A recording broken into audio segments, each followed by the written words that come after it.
সন্ধ্যার নাস্তায় গরম গরম মুচমুচে পাকোড়া নিয়ে চলে আসলাম। হ্যালো, আসসালামু আলাইকুম সবাইকে। কেমন আছেন আপনারা সবাই?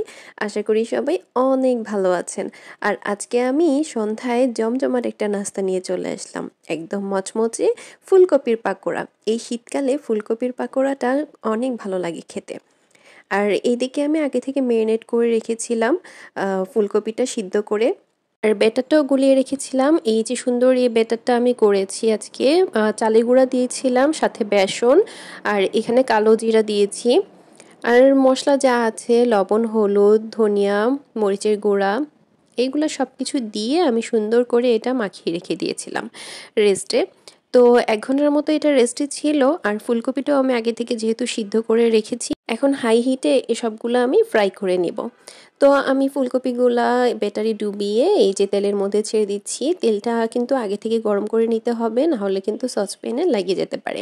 তো তেলটা হিট করে তারপরে আমি এগুলা দেওয়া শুরু করেছি। এই যে দেখেন, মাশাআল্লাহ আমার ব্যাটারটা কত সুন্দর হয়েছে, একদম মাখো মাখো। আর ফুলকপিতেও সুন্দর করে লেগে যাচ্ছিল। তো এইভাবেই একটার পর একটা এরকম করে আমি মাখিয়ে এটা দিয়ে দিচ্ছিলাম। আর এদিকে ভাজাও হয়ে যাচ্ছিল। তো এক পাশ হয়ে গেলে তারপরে আমি সেই পাশটা আবার উল্টিয়ে পাল্টিয়ে দিব, যেহেতু এক পাশ ব্রাউন কালার হয়ে গিয়েছে অলরেডি। চালের গুঁড়া দিলে ক্রিস্পিনেসটা এমনিতেও অনেক ভালো হয়। আর আমি এই যে নেড়ে চেড়ে নিচ্ছিলাম, তখনই খুব সুন্দর করে বোঝা যাচ্ছিল যে খুব ক্রিস্পি হচ্ছে। তো এই 2 পাশ যখন ভাজা হয়ে যাবে ভালো করে, তখন কিন্তু আমি উঠিয়ে নিব। আর গরম গরম উঠিয়ে যখন পরিবেশন করবেন, আর সন্ধ্যায় যখন চায়ের আড্ডাটা হবে, তখন কিন্তু খুব সুন্দর করে জমে যাবে। আমাদের বাসায় সবাই কিন্তু এই ফুলকপির পাকোড়াটা খুবই পছন্দ করে। সন্ধ্যা হলেই দেখা যায় টুকটাক নাস্তা খাওয়ার জন্য ক্রেভিংস হয়, তখন আমরা দেখা যায় ঝটপট এই নাস্তাটা বানিয়ে নিই। এই তো আমার ফুলকপিগুলো কিন্তু হয়ে যাচ্ছিল পাকোড়া। তো যেটাই হচ্ছিল আমি একটা একটা করে উঠিয়ে নিচ্ছিলাম তেল ছাড়িয়ে।